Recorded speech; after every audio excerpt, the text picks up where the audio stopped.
Meus amados, a graça e a paz do Senhor Jesus. Quero parabenizar os irmãos mais uma vez por esses 104 anos, que o Senhor esteja renovando as forças de vocês a cada dia, que Deus esteja abençoando. Trago um abraço da Igreja Congregacional no Bessa, igreja que pastoreio, e quando os irmãos forem a João Pessoa, dá um frecheiro na praia. Entende frecheiro? Entende, né? Que às vezes eu sou pernambucano e eu gosto de falar dessas coisas da nossa terra. Então, quando você quiser pegar uma marisia, tem uma igreja congregacional, entre outras, é lá que você pode fazer uma visita. Se porventura você tem algum filho que estuda em João Pessoa e quer que a gente possa ajudá-lo na medida do possível, a gente também está à disposição para isso, para um momento de conselho pastoral, um momento de urgência. Você não está saindo das carreiras daqui de Campina Grande, então a gente começa lá e depois você termina aqui, se Deus assim o quiser. Então nos colocamos à disposição dos irmãos, no nome do Senhor Jesus. Eu os convido a abrirem a palavra do Senhor no livro do Médico. Lá, abra sua Bíblia no livro do Médico, capítulo 15, versículo 11. Lucas, capítulo 15, versículo 11. Mesmo sentados reverentemente ao Deus da palavra, eu vou ler e você acompanha. A incompreensível graça de Deus. Lucas, capítulo 15, versículo de número 11. E assim diz o Senhor. Continuou: certo homem tinha 2 filhos. O mais moço dele disse ao pai: Pai, dar-me a parte dos bens que me cabe. E ele lhes repartiu os haveres. Passando não muitos dias, o filho mais moço, ajuntando tudo o que era seu, partiu para uma terra distante e lá dissipou todos os seus bens, vivendo dissolutamente. Depois de ter consumido tudo, sobreveio àquele país uma grande fome e ele começou a passar necessidade. Então ele se foi e agregou a um dos cidadãos daquela terra, e este o mandou para os seus campos para guardar porcos. Ali desejava ele fartar-se das alfarrobas que os porcos comiam, mas ninguém lhe dava nada. Então, caindo em si, disse: quantos trabalhadores de meu pai têm pão com fartura e eu aqui morro de fome? Levantar-me-ei, irei ter com meu pai e dir-lhe-ei: Pai, pequei contra o céu e diante de ti. Já não sou digno de ser chamado teu filho, trata-me como um dos teus trabalhadores. E levantando-se foi para o seu pai. Vinha ele ainda longe, quando o seu pai o avistou e, compadecido dele, correndo, o abraçou e beijou. E o filho lhe disse: Pai, pequei contra o céu e diante de ti, já não sou digno de ser chamado teu filho. O pai, porém, disse aos seus servos: trazei depressa a melhor roupa, vestiu, pondo-lhe um anel no dedo e sandália nos pés. Trazei também e matai o novilho cevado. Comamos e regozijamos, porque esse meu filho estava morto e reviveu, estava perdido e foi achado. E começaram a regozijar-se. Ora, o filho mais velho estivera no campo, e quando voltava, ao aproximar-se da casa, ouviu a música e as danças. Chamando um dos criados, perguntou-lhe: que era aquilo? E ele informou: veio teu irmão, e teu pai mandou matar o novilho cevado, porque o recuperou com saúde. Ele se indignou e não queria entrar, Saindo, porém, o pai procurava conciliá-lo, mas ele respondeu ao pai: há tantos anos que te sirvo, sem jamais transgredir uma ordem tua, e nunca me deste um cabrito sequer para alegrar-me com os meus amigos.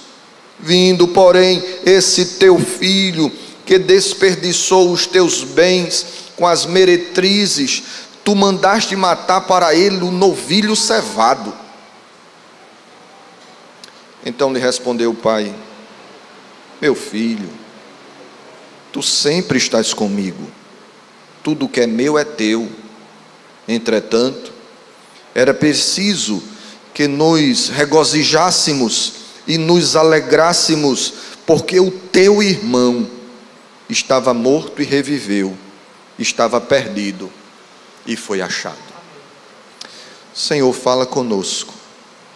É assim, ó Deus, que eu te peço, é assim que eu te imploro, no nome de Jesus, amém. Deixe sua Bíblia aberta, seu coração também, e nós vamos meditar um pouquinho nessa porção da palavra do Senhor. Nós estamos diante do terceiro evangelho e o primeiro livro de Lucas. Lucas, o médico, foi alcançado pela graça do Senhor por meio do ministério do apóstolo Paulo. E escreve 2 livros. O primeiro livro é o terceiro evangelho, e o segundo livro é o livro histórico de Atos dos Apóstolos. Se você fizer uma leitura atenta, você vai perceber que Atos começa exatamente aonde o evangelho termina. O evangelho termina com Jesus sendo assunto aos céus, e o segundo livro de Lucas começa com Jesus subindo aos céus, ladeado de anjos, o povo olhando para cima, e os anjos anunciam: porque vocês estão admirados, porque vocês estão boquiabertos, esse Jesus que vocês estão vendo subir, ele voltará. E aí é narrado toda a história do início da igreja, a plantação de Jerusalém, Judéia, Samaria, até os confins da terra. Lucas é um dos evangelhos que mais fala sobre a soteriologia, ou seja, sobre a doutrina da salvação. Se você observar, a genealogia de Jesus em Lucas é diferente da genealogia de Cristo em Mateus, porque a genealogia de Cristo em Mateus, ela nasce em Abraão, mostrando um povo escolhido, uma nação escolhida. Se você for para a genealogia em Lucas, ela vai desde Adão, ela precede isso, mostrando que Deus, ele está acima das etnias, das nações. Deus está acima de povos, de raças. Deus é o Senhor de toda a terra, e ele tem todo o interesse de que todos, no que diz respeito a classes e não a indivíduos, alcance a graça da salvação. Lucas é um daqueles evangelistas que mais enfatiza o ministério feminino. Não estou falando de feminismo, longe disso, mas alguns personagens nós só vemos no evangelho de Lucas. Algumas mulheres, elas são as últimas a saírem da tumba, são as primeiras a chegarem na cova, mostrando o quanto essas mulheres foram importantes no ministério de Jesus. Pois bem, nós estamos aqui, e eu convido você a observar o texto sagrado. No versículo 8, no versículo 11 diz assim: continuou, ou seja, se continuou, existem verdades que antecedem o versículo 11, que faz parte desse enredo. O doutor Douglas Free, no seu livro Entendes o que Leis, ele tem um capítulo que nos ensina como ler uma parábola, a como interpretar uma parábola, e ele vai nos ensinar de que, se nós quisermos entender bem uma parábola, nós precisamos seguir alguns passos. Dentre eles, nós precisamos identificar o contexto. A parábola do filho pródigo, da dracma perdida e da ovelha perdida, elas nascem diante de um mesmo contexto. E qual é o contexto? É uma queixa, é uma reclamação quanto à espiritualidade de Jesus. Para alguns fariseus, Cristo era uma fake, Cristo não era um profeta piedoso, tão somente, olhe na sua Bíblia, porque ele come e bebe com pecadores. Versículo 2: e murmuravam os fariseus e os escribas, dizendo: este recebe pecadores e come com eles. Então a parábola nasce diante de uma crítica. As parábolas geralmente eram uma forma metodológica de pedagogia de Cristo. Quando ele queria ensinar uma verdade, então ele se utilizava muito das parábolas, mas também quando ele queria ocultar algumas verdades, ele também falava por parábolas. É por conta disso que no capítulo 13 de Mateus, depois de Jesus pronunciar uma série de parábolas, os discípulos dizem assim: mestre, por que o senhor fala por parábola? A gente não está entendendo nada. E aí Jesus explica: para que vendo não vejam, ouvindo não entendam, mas para vós é revelado os mistérios de Deus. E aí a gente aprende sobre a doutrina do chamado geral, vinde a mim todos, e do chamado específico, mas que desses todos que são chamados, apenas alguns poucos são escolhidos. Então, a primeira coisa é identificar o contexto. O contexto é uma queixa. O segundo passo é identificar o auditório. Para quem Jesus está falando, isso é importante. E aqui nós temos 4 grupos que são organizados em 2. Observe na sua Bíblia. Versículo 1. Aproximando-se Jesus de todos os publicanos e pecadores. Grupo 1. Reunido em 2. Publicano, pecadores. E murmuravam os fariseus e os escribas. Então o texto está muito bem dividido. Por um lado, existe os publicanos e pecadores. Do outro lado, os fariseus e os escribas. E a divisão é: os da buraqueira, os devassos, os notadamente ímpios, os aqueles sem freio, e do outro lado os religiosos, os arrumadinhos, os com glesma e com terno endumentados. Do outro lado está, como diz minha mãe, ou a gente aprendeu quando era pequeno, os famosos dão bote esconda a unha. Já ouviram essa expressão? Fulano dá o bote esconda a unha. Então nós temos esses 2 grupos que igualmente precisam ser alcançados pela graça. Geralmente, quando a gente lê a parábola chamada do filho pródigo, a gente para no filho pródigo. São poucos que vão adiante e chegam até o personagem igualmente importante na narrativa, igualmente importante no texto, que é o filho mais velho. E aí nós vamos tentar olhar para os 2 nesta noite. Então observe, primeiro passo, a identificação do contexto. O segundo passo, a identificação do auditório, publicanos, pecadores, fariseus e escribas. E o terceiro passo é identificar os pontos de referência. Quem são os personagens dessa parábola? Então nós temos aqui o pai, gracioso. Nós temos um filho mais novo. Nós temos um filho mais velho. E nós temos uma causa do conflito, que é o bezerro. A causa da queixa do filho mais velho, quando chega, vê a sanfona tocando, o triângulo tocando, ele vê o barulho ali do zabumba e diz: oxe, o que é que está acontecendo? O criado vem e diz assim: teu pai está dando uma festa aí, porque teu irmão voltou. O filho não quer entrar em casa, e o pai vai o convidá-lo, e aí ele não quer nem entrar em casa. Então, perceba, aqui nós temos os pontos de referência, nós temos o auditório, nós temos o contexto e precisamos, por fim, para entender qualquer parábola, fazer uma identificação do pensamento cultural da época. No pensamento cultural da época, nós observamos que o filho mais velho herdava a maior parte da herança, mas não somente isso, ele herdava a liderança da família.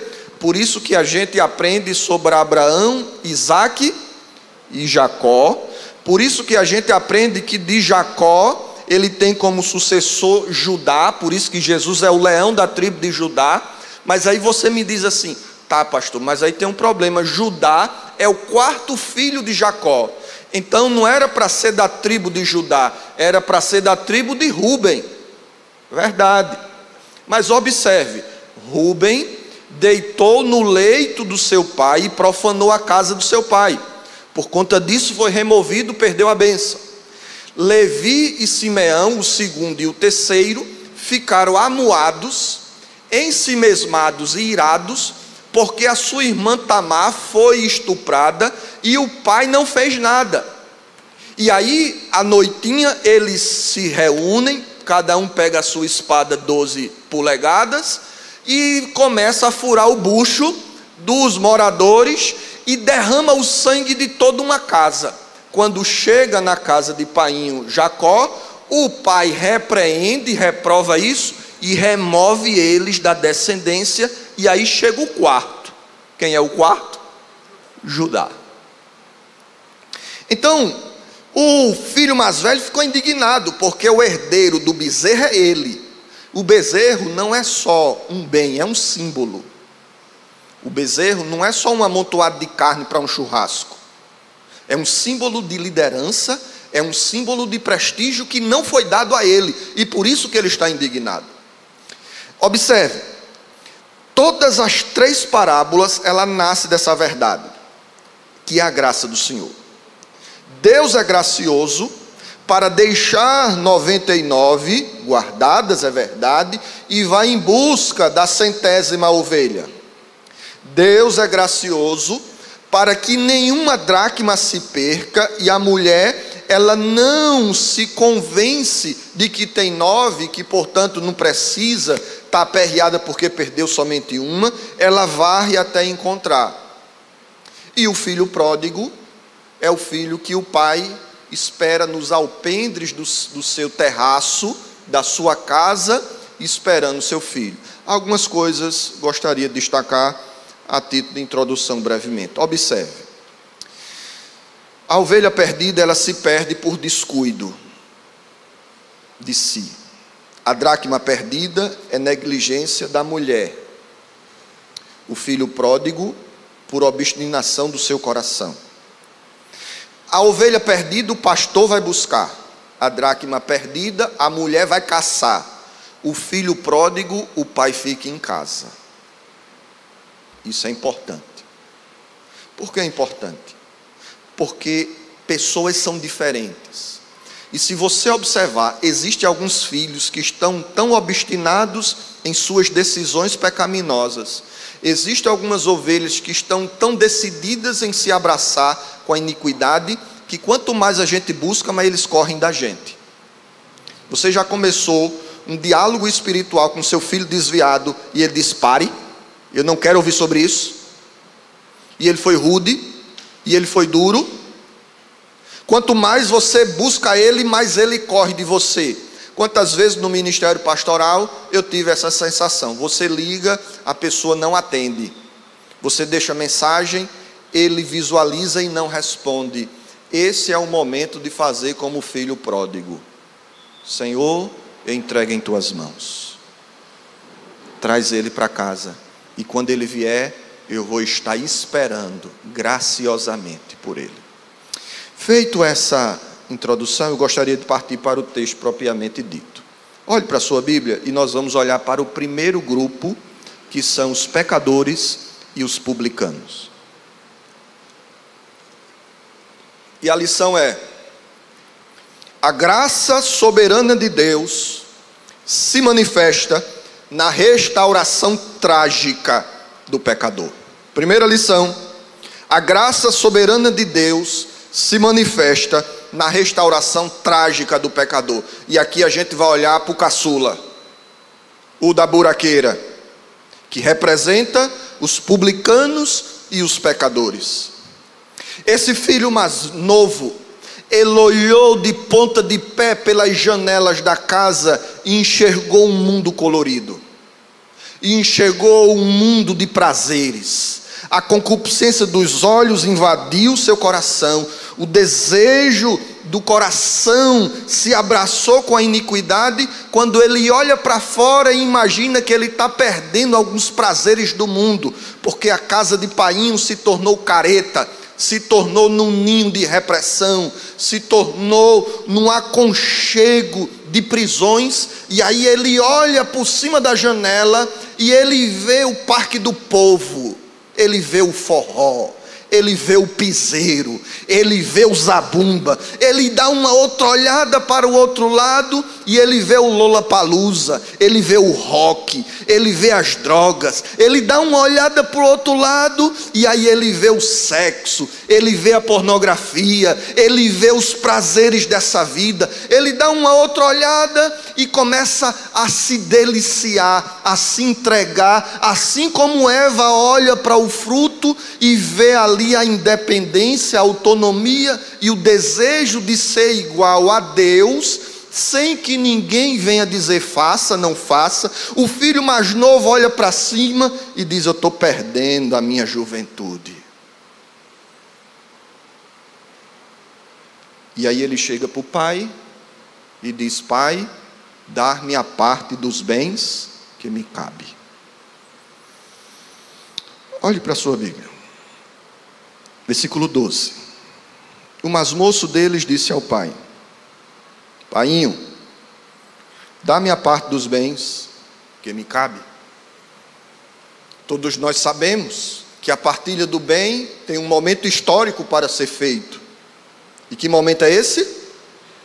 A morte.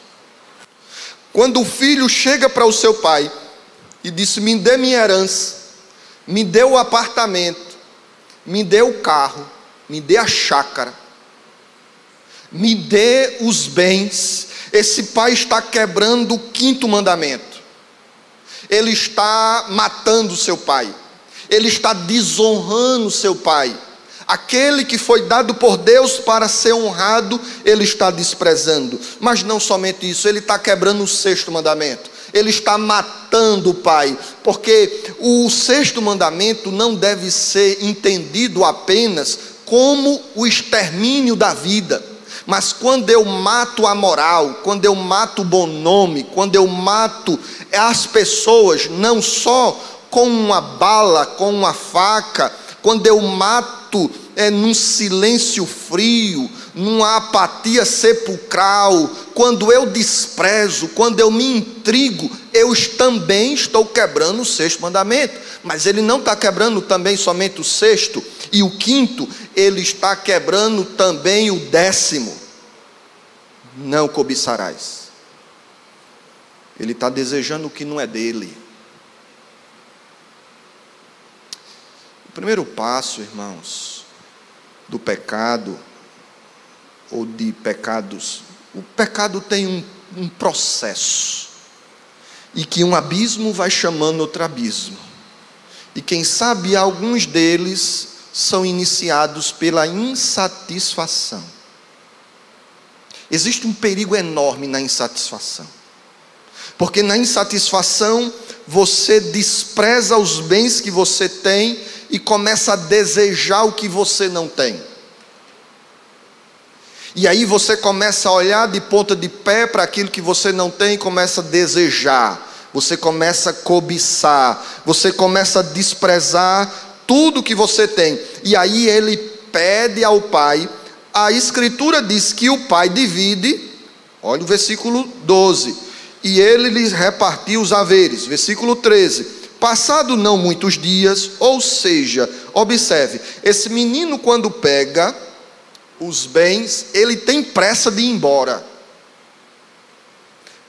Pegou a escritura, pegou a chave do carro, encheu o tanque de gasolina, pegou o quarto de milha, pegou o gado, a Escritura diz que ele tem pressa. E ele tem pressa por duas coisas. Primeiro, porque ele está seduzido pelo mundo. Segundo, porque naquela época havia uma cerimônia chamada cerimônia do casazá. E a cerimônia do casazá era feita a partir de nozes que eram quebradas em praça pública, diante de filhos que quebravam o quinto mandamento, desonrando seus pais. Lembremos-nos que na velha aliança, alguns pecados de desonra aos pais, a pena era a morte. E aí, na cerimônia do casazá, nozes eram quebradas em praça pública e os mais velhos da comunidade começavam a gritar: fulano está morto, fulano está perdido. Fulano está morto, fulano está perdido. Diante dessa realidade, ele foge. Ele vai embora. E ele vive numa vida de alienação da vontade de Deus. E aqui a gente vê alguns sintomas de alienação, de insensibilidade espiritual. A primeira delas, versículo 13. Ele está pouco se lixando para a dor de seu pai. Ele não está ligando para as emoções do seu pai, para o drama de sua mãe. Imagina você pai, imagina você mãe, o seu filho diz assim: pai, me dá tudo que me pertence, eu quero ir embora. Eu não quero a tua proteção, eu não quero pedir bênção, eu não quero os teus cuidados, eu não quero todinho de mamãe, eu não quero nenhum cuidado, nenhum afago, eu quero viver a vida. Imagina a dor de um pai crente escutar uma miséria dessa. Mas ele não está se importando com isso, porque ele está sendo seduzido pela autonomia do ser, por Narciso. Ele está sendo seduzido pela divinização do seu ego, pelos prazeres dele mesmo, e aí ele quer viver congruente com os seus desejos. Não é isso que o mundo diz hoje? Quando eu estava no curso de psicologia, eu me encontrei com alguns dilemas em encontrar qual abordagem eu ia achar. Porque eu olhava para um, eu via um problema, olhava para outro, disse misericórdia, eu olhava para outro, está amarrado. E uma delas se chama ACP, abordagem centrada na pessoa. O Piaget vai ensinar de que o homem ele vai encontrar um sentido para a sua vida e a solução para a maioria dos seus problemas nele mesmo. Portanto, ele deve ser congruente com as suas emoções e ações. Se ele quer fazer isso, ele deve fazer isso, porque ele é condenado à liberdade, ele é livre, ele precisa fazer o que ele quer fazer. Eu disse: não posso caminhar por esse lado. Se o coração do homem ele é desesperadamente perverso, mau, esse homem não pode encontrar solução de problemas nele mesmo.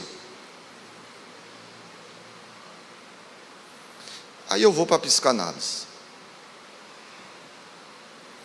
Aí o pai da psicanálise, o Sigmund Freud, vai dizer que o sofrimento é a repressão dos impulsos e dos prazeres sexuais. Ou seja, quem sofre é aquele que reprime os seus desejos sexuais. Aí eu digo assim: eu também não posso ir por aí. Porque todos esses, seja a repressão de Freud, ou seja a liberdade de Piaget, se casou exatamente com a alienação do pródigo. O pródigo disse: eu quero ir embora, e acabou-se. Pai e maninha, vocês que se ressignifiquem os seus problemas, vocês que encontrem resiliência para superar a minha ida. E aí ele vai-se embora. Segundo sintoma da alienação, versículo 13, a solidão. Ele foi para uma terra distante. Ele foi recomeçar sozinho, sem tutores, sem apoiadores, sem qualquer acompanhamento. Terceiro sintoma, a Escritura diz que lá na terra distante, ele, versículo 13, ele começou a viver dissolutamente. Perceba que está no gerúndio aqui, vivendo dissolutamente, ou seja, não é algo pontual, é algo constante. E viver dissolutamente significa aquele que vive sem regras, aquele que vive sem lei, aquele que vive sem orientação que não seja o seu próprio coração. Porque é uma grande falsidade alguém dizer assim: não, eu quero viver sem lei. Tá, que lei você está dizendo? Porque você pode querer viver sem lei do coração, sem a lei da Escritura, sem o decálogo, sem Moisés, sem o Evangelho, mas você sempre será guiado por alguma lei. A lei do seu ego, por exemplo, a lei de uma ideologia, por exemplo, a lei de um professor, por exemplo, a lei de um amigo, por exemplo. Mas viver sem lei é retórica, viver sem lei é utopia. Sempre estaremos debaixo de uma lei, a lei de Deus ou a lei dos homens. Sempre seremos regidos por alguma coisa. E aí, versículo de número 15, ele se agregou com os cidadãos daquela terra. Ele começou a juntar-se com más companhias. O termo grego aqui é kalau, que significa ele se concretou, ele se colou com outros, porque quem erra nunca quer errar só. Já observou isso? Quem erra nunca quer errar só, ele sempre busca companheiros de pecado.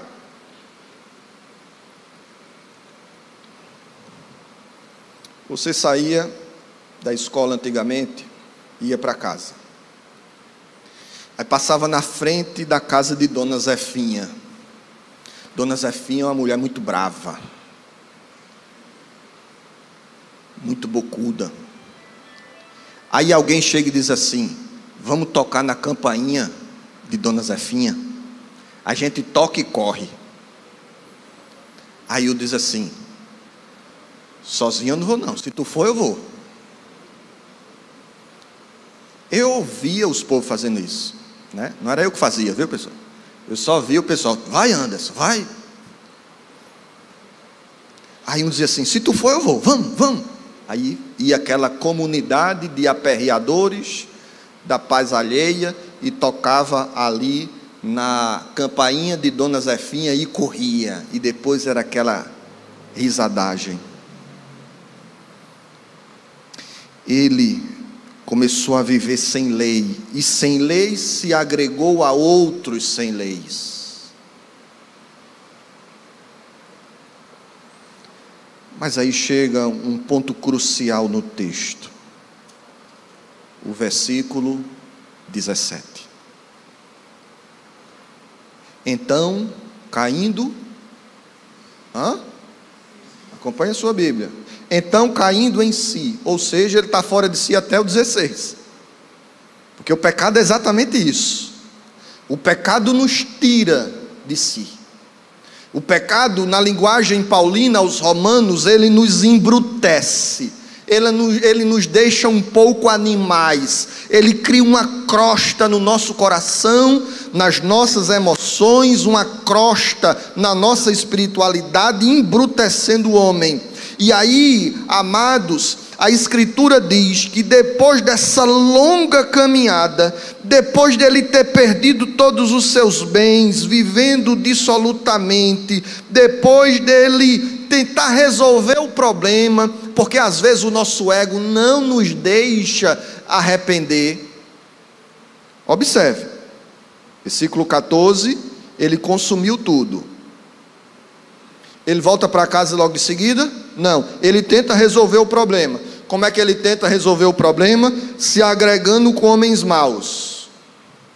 Os homens maus não dão o apoio esperado a ele, e ele vai apacentar porcos, missão desonrosa para um judeu. Até que ele vai comer lavagem, isso mesmo, farelo de porco. Ele vai comer lavagem, e nesse momento ele cai em si. Nesse momento que ele está com uma colher de sopa levando à sua boca, um prato de lavagem, ele, caindo em si, disse: quantos trabalhadores de meu pai têm abundância de pão, e eu aqui pereço de fome. Levantar-me-ei e irei ter com meu pai, e dir-lhe-ei: pai, pequei. Amados irmãos, a consciência do pródigo acordou. E quando a consciência acorda, é algo maravilhoso e desafiador. Porque cedo ou tarde, a consciência de todo ser criado acordará. A consciência de Manassés acordou quando ele estava com um gancho no nariz, preso na cadeia, e aí ele olha para os céus, se arrepende e vê que não havia sentido nenhum na leitura das mãos, na leitura das estrelas, que não havia sentido nenhum entregar seu filho aos deuses, não havia sentido nenhum ele derrubar todo o culto ao Senhor, e aí ele acorda na cadeia. A consciência de Nabucodonosor acorda no campo, com unhas grandes, pelos crescidos, vivendo como bicho, e aí ele acorda reconhecendo que existe um Deus acima de todos os impérios aqui da terra, e que esse Deus deve ser temido e adorado. Mas existem consciências que vão acordar tarde demais, como a consciência do rico, que chegou e disse: pai Abraão, manda alguém avisar os meus irmãos que o tormento, o inferno é uma realidade, não é um mito para colocar medo nas pessoas, não é uma fábula, não é um conto, não é uma história de Saci Pererê, ou uma história com de mula sem cabeça. Manda alguém avisar lá, e aí Deus diz: lá eles têm Moisés e os profetas, ouçam-os. Cedo ou tarde, a consciência de todos acordará. Por isso que o Thomas Fuller, ele disse: nunca é cedo para se arrepender, porque não se sabe quão depressa pode ser tarde demais. Nunca é cedo para se arrepender, porque não se sabe quão depressa pode ser tarde demais. O pródigo se arrepende, mas arrependimento não é só uma emoção. Arrependimento exige uma disposição. Ele se arrepende e vai. Ele se arrepende e vai. Não é só dizer eu errei. Ele diz: eu errei, mas eu vou me levantar e eu vou ir até o meu pai e vou confessar os meus pecados e não vou reivindicar nada, porque dele eu não mereço nada, dele eu não mereço nem ser servo. Quando Jesus termina, os fariseus e os escribas, eu acho que começaram a dar tanto glória a Deus, começaram a dizer: tome, é isso mesmo, Jesus, é isso mesmo, esses aí são maus, são dissolutos, são rebeldes. Eu fico imaginando eles falando tudo isso.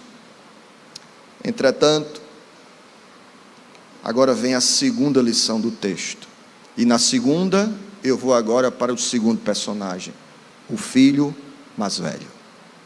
E a segunda lição do texto é que a graça de Deus, ela encontra oposição à mente carnal do homem. O homem carnal não entende, não gosta, não aprecia a graça de Deus. A graça de Deus, o perdão do Senhor, é visto como uma manifestação de fraqueza. Você já viu alguém dizendo assim: esses crentes é muito engraçado, vocês pintam o 7, bordam o 8 e depois de que é crente? Olha aí, quem te conhece que te compre, eu conheço tua história. Eles não entendem a graça. Eles não gostam da graça. E aqui, eu quero olhar agora para o filho mais velho. E agora a gente foca nos escribas e no fariseu. O filho mais velho, irmãos, ele é o símbolo do moralismo perdido. É o famoso dá o bote, esconda a unha. Porque ele diz assim: tu nunca me deste um cabrito sequer para me alegrar com os meus amigos.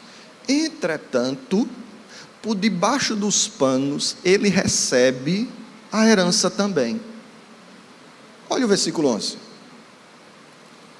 O 11 diz assim: diz que ele tinha 2 filhos. O 12 diz: o mais moço deles disse ao pai: pai, dar-me os bens que me cabe. E ele lhes, plural, repartiu os haveres, deu os bens aos 2. E o mais velho pegou a parte dele. O mais velho não teve a ética, não teve a espiritualidade de dizer: painho, longe de mim. Painho, o senhor não morreu ainda. Painho, deixe desses negócios para lá. Não, o filho mais velho é o famoso, amados, dá o bote, esconda a unha, é o arrumadinho, é o engomadinho, é aquele que nunca foi num bordel, mas que no seu coração nunca saiu de lá, é aquele que nunca deu um murro em alguém, mas que vive matando com intrigas, vive matando com invejas e com mágoas, fugindo de ceias familiares, fugindo de momentos de graça, de Natal, de Ano Novo. Eu não quero nem falar com seu pai, eu não quero nem saber dos seus filhos. Para mim, fulano morreu, matou, quebrou o 6º mandamento também. O filho mais velho é um mentiroso. É alguém que se abraçou com a mágoa e com o ressentimento, cheio de amargura. Quando vê a festa, nem em casa quer entrar. Observe, ele nem chama o irmão de irmão mais. Ele diz assim: esse teu filho. Porque para ele não é mais irmão. Ele não tem nenhum gesto de compaixão. Ele não tem nenhum gesto de ternura. Ele não tem nenhum gesto de amor. Porque ele é ranzinza, ele é mau, ele é ruim. E o Senhor dá a esse camarada, painho, ele vendeu tudo, ele gastou tudo com as prostitutas da vida, com os uísques da vida, ele gastou tudo com as cervejas da vida, ele gastou tudo e o Senhor matou o bezerro cevado para ele. Ele é cheio de ódio. Para ele, errou, perdeu. E aqui a gente se depara com uma grande lição da parábola. Quem pensa que merece, não recebe. Mas aquele que reconhece que não merece, esse recebe.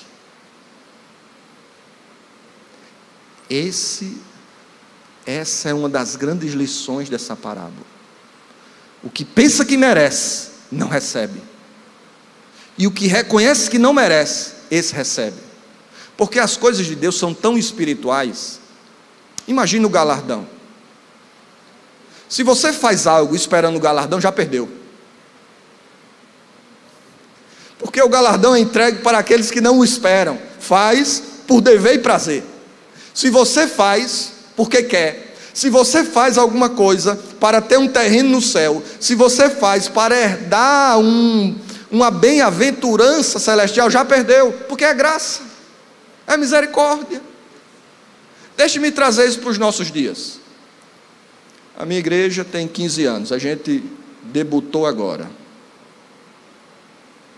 Uma igreja de 104 anos, existe o bebezinho que corre no meio da igreja, da mãe que amamenta, e o ancião de cabelos brancos, eu ia dizer sem cabelo, mas para não agredir o pastor,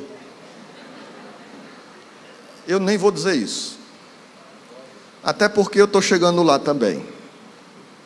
Mas é mais ou menos assim. Imagina que hoje se converteu uma pessoa na igreja. Chorou, se quebrantou, se arrependeu. Deus fez uma grande obra naquela vida. Daqui a alguns meses, essa pessoa desenvolve talentos e graças que Deus deu soberanamente a ele. E ele começa a cantar na igreja. Aí quem está há 104 anos na igreja, aí diz assim, está vendo aí? Chegou ontem, já está cantando. Eu estou há 104 anos. Nunca me chamaram nem para fazer uma oração. Nunca me chamaram nem para fazer uma besteirinha na igreja. Ele não me dá chance para nada. Quem pensa que merece, não recebe. Mas aquele que reconhece que não merece, esse recebe. A grande lição da parábola é que Deus é gracioso e os justos não sentem rancor na generosidade do Pai. Se você é justo, você não sente rancor em Deus estar usando os irmãos e não você. Porque é questão de dom, irmão. É questão de talento. É questão de dádiva. Tem coisa que o curso de teologia não dá. Tem coisa que a experiência não traz. Tem coisa, amados irmãos, que a convivência não produz. Tem coisa que você diz, rapaz, aquilo é Deus purinho. Aquilo ali é uma manifestação da graça. E os justos dizem, aleluia, e não misericórdia. Rapaz, a porta da igreja está muito frouxa, está deixando todo mundo subir agora, todo mundo pode fazer tudo, e aí não vamos dar mais importância, e aí estão desprezando os mais velhos, estão desprezando os mais experientes. Não, não e não. Na casa do Pai existe obra para todo mundo.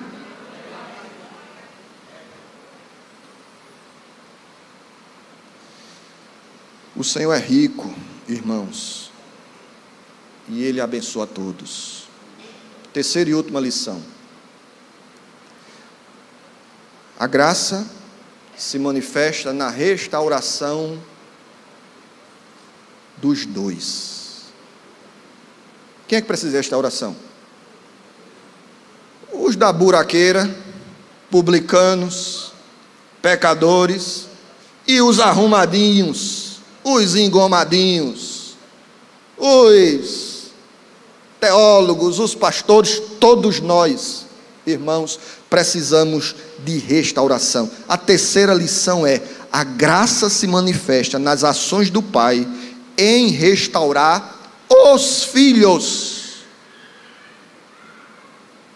O congregacional Thomas Brooks, ele escreveu: a graça transforma leões em cordeiros, lobos e ovelhas, monstros em homens e homens em anjos.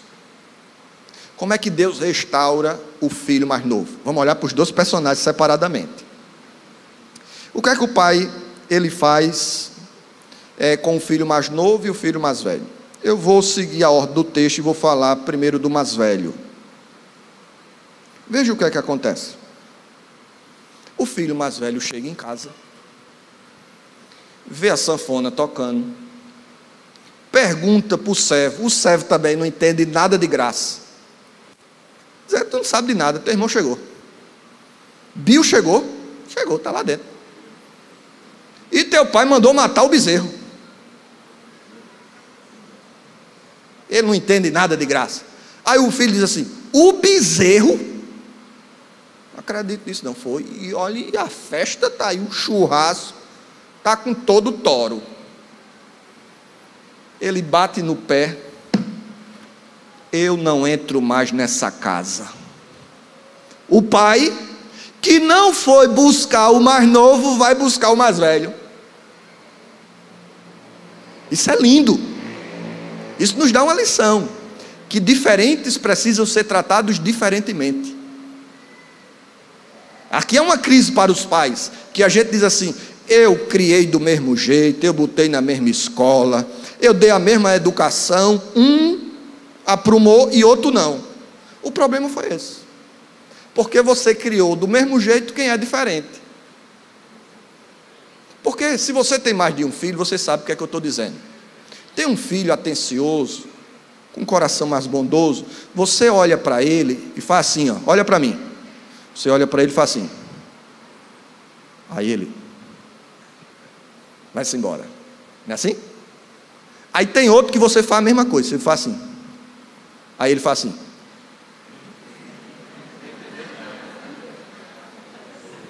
Não é assim? Ele dá uma de doido. Aí você...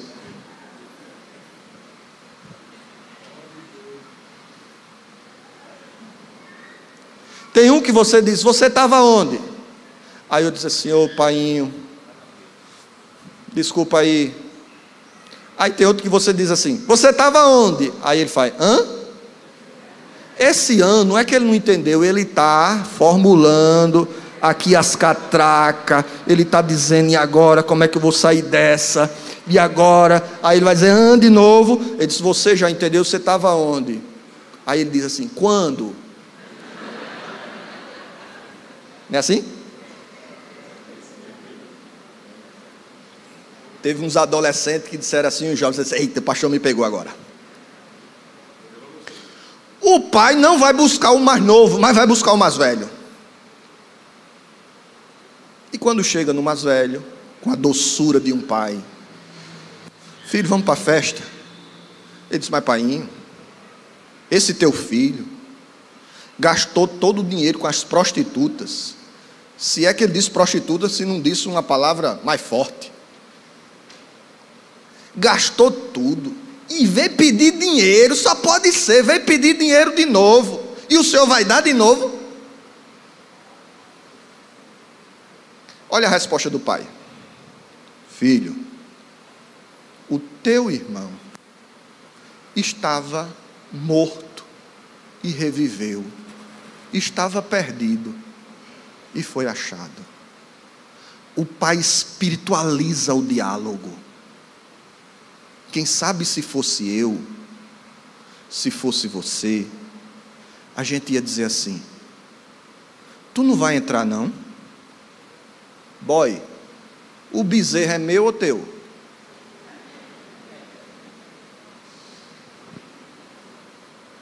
Quem sabe se fosse eu ou você, a gente ia dizer assim: e daí que eu dei o bezerro? Se eu quiser dar a boiada, eu dou. O dinheiro é meu. Eu trabalhei, eu suei, eu acordei noites adentro para vacinar. Foi eu que acordei, fui na fazenda de seu Severino para comprar o gadinho. Foi eu que vacinei, foi eu que tirei o capim. Tu era um menino dentro de casa, eu construí tudo e eu não posso dar a quem eu quiser. Eu dou até o servo, quanto mais teu irmão. Tu fica na tua e entra. Quem sabe se fosse eu ou você, a gente faria isso. Mas Deus não. O pai agora começa a falar o coração do seu filho. Porque existem momentos, irmãos, que os nossos filhos precisam de graça e não de açoites. O nosso desafio como pais é saber usar na hora certa, como maçãs de ouro em salvas de prata, é a palavra dita no seu tempo. Porque às vezes a gente está certo, mas falou do jeito errado. E às vezes a gente falou do jeito certo no tempo errado. E aí você precisa se ajoelhar e dizer: Senhor, me ajuda a educar meus filhos. Me ajuda a ter esse discernimento da fala, do tempo, do conteúdo. Porque às vezes a gente peca, irmãos, porque a gente não sabe falar. Conta-se a história que o filho foi para os Estados Unidos para estudar, há muitos anos atrás, e na época ele não tinha telefone, e ele mandava mensagem por telégrafo, que é por palavra, né? Era muito caro. E aí o pai pegou com saudade do seu filho, estudar no exterior, pegou o bilhete. Quando leu, ficou irado. Chega para a mulher e diz assim: olha aí, teu filho, gastando dinheiro que só, e olha o que é que ele escreve: pai, manda dinheiro. A mãe pega o bilhete, disse: não, meu amor, não está escrito assim não. Olha o que é que está dizendo: pai, manda dinheiro.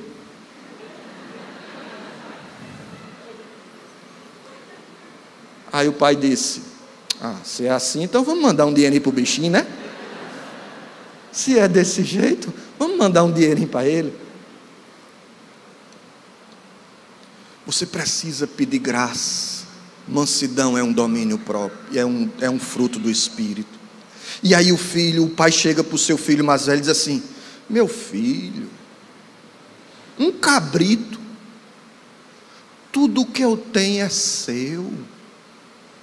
Você pode pegar o cabrito, o peru, a galinha, você pode pegar os camelos, o jumento, é tudo seu. Às vezes a gente está assim na igreja, irmãos, tem um banquete sendo cedido para o rebanho de Cristo dominicalmente, e a gente está cheio de formalidades. O pastor não me convida para pregar, porque eu espero que a assembleia ordinária se reúna. Alguém tem que propor o meu nome, outro tem que apoiar, tem que votar, escrever uma carta, convocamos o irmão fulano de tal, o ilustríssimo, para evangelizar no domingo à noite. Aí disse: agora eu vou. Precisa disso? A igreja é sua, a 13 de maio é sua, ou melhor, a 13 de maio é você. Então deixe de arrudeio, deixe de pantim, deixe de milindre, deixe de mimimi. Então, quer cantar, cante, quer evangelizar, evangelize. E se você quiser um apoio do pastor: eu queria evangelizar, mas não sei muito bem como é que começa esse negócio não. Aí o pastor diz: meu amigo, comece dizendo que você era cego e agora você vê. Comece por aí. Pega um molde de folheto e vá para a integração. Chame seus amigos de trabalho, testemunhe da graça para eles. Você é o que? Funcionário público? Então ore lá, dê bom testemunho para eles. Quer que você é médico? Fale ao corpo e fale à alma das pessoas com a Bíblia aberta. Quer que você é? Você é psicólogo? Então glorifique a Deus. Você é mecânico? Seja fiel no orçamento. Chegaram para Lutero e disseram assim: Lutero, o que é que eu faço para agradar a Deus? E Lutero disse assim: o que é que você faz? Ele disse: eu vendo sapato. Faça bons sapatos e venda a um preço justo. Que venhamos dar bom testemunho, irmãos, no que fazemos. Às vezes a gente está no banquete, a gente pode ir lá pegar o docinho, mas a gente vive como escravo na igreja, sendo filho. Não é triste quando você tem um filho, ele casa, aí sai, aí diz assim: mãe, eu posso pegar água na geladeira? O que é que você ia dizer a um filho se eu dissesse isso? Mãe, eu vou lá na cozinha pegar um copo d'água, viu? Aí você diz: meu filho, tudo o que eu tenho é seu. Pega a água, pega o iogurte, pega o suco, pega as frutas, é seu.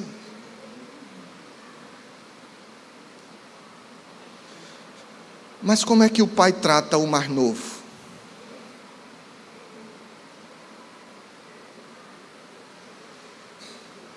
O texto nos dá a entender que o pai está em constante vigília com a chegada do mais novo. Ele tem esperança que o filho chegue. Quando o menino aponta lá longe, não,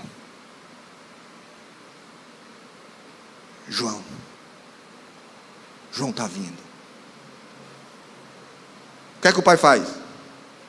Ele faz isso? Vou matar na unha. Ele que venha. Se fosse eu, você, quem sabe a gente ia dizer assim: e aí, alisou? Eu não disse a você?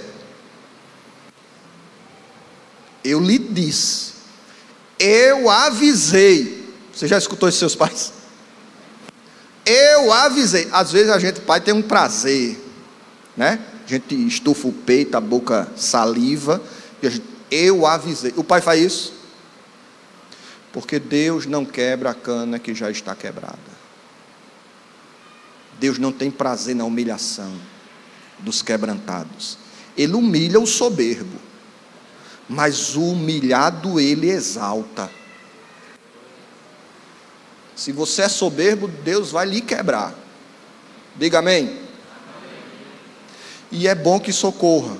Pelas excelências da revelação foi-me dado um espinho na carne, a saber, um mensageiro de Satanás para me esbofetear, para que eu não viesse me ensoberbecer.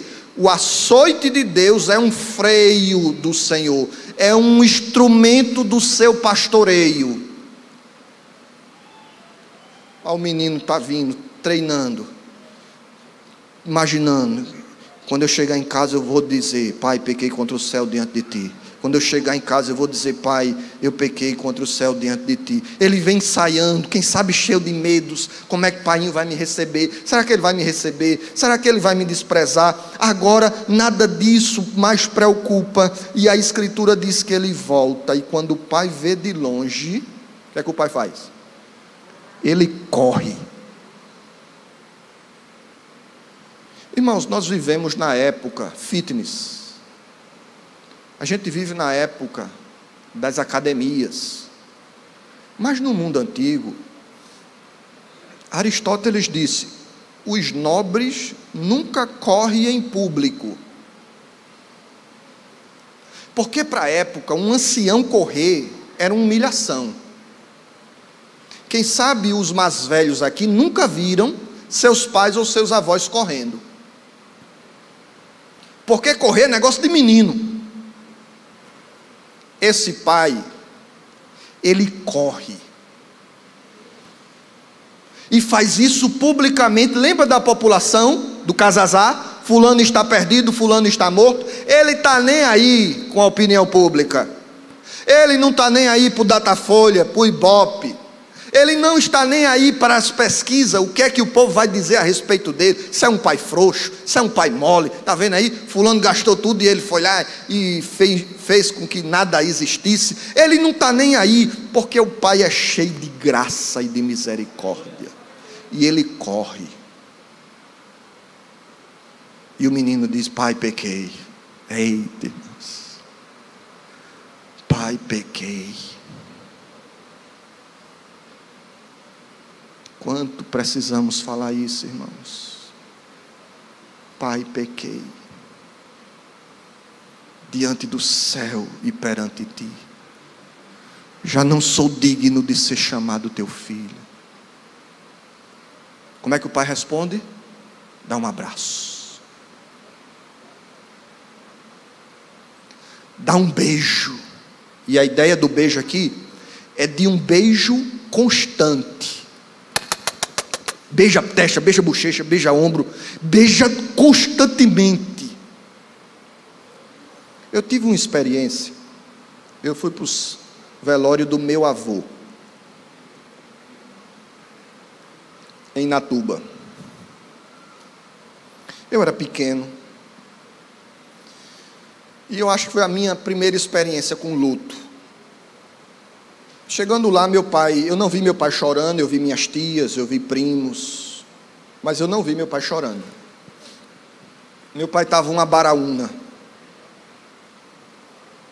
E aquilo me chamou a atenção. Puxa, o pai morreu e a pessoa não chorar. Saímos de Natuba, fomos para Macaparanda, onde morávamos. No meio da estrada, papai para o carro, no acostamento, e começa a chorar. Foi a primeira vez que eu vi meu pai chorar. E ele disse assim: eu nunca dei um beijo no meu pai. Meu pai nunca me deu um beijo. Eu olhava para ele, ele olhava para mim. Eu queria beijar ele. E ele queria me beijar. Mas nenhum tinha iniciativa para fazer isso. Eu vim beijar meu pai no caixão. Meus irmãos, como pastor, já fiz muita cerimônia fúnebre. Já vi muitas coroas de flores lindas que o defunto nunca vai ver, com um perfume delicioso que o cadáver nunca vai cheirar.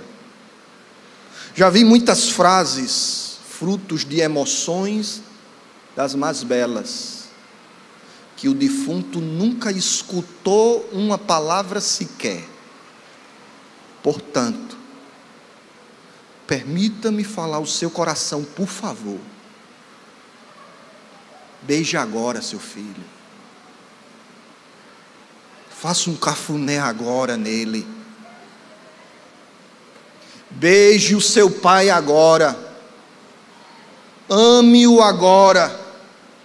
E faça isso com abraços. Faça isso com beijos. Faça isso com calor. Pastor, eu não consigo. Eu sei que existem algumas coisas que às vezes são difíceis, mas ore. Chore. Beije seu pai. Beije a sua esposa.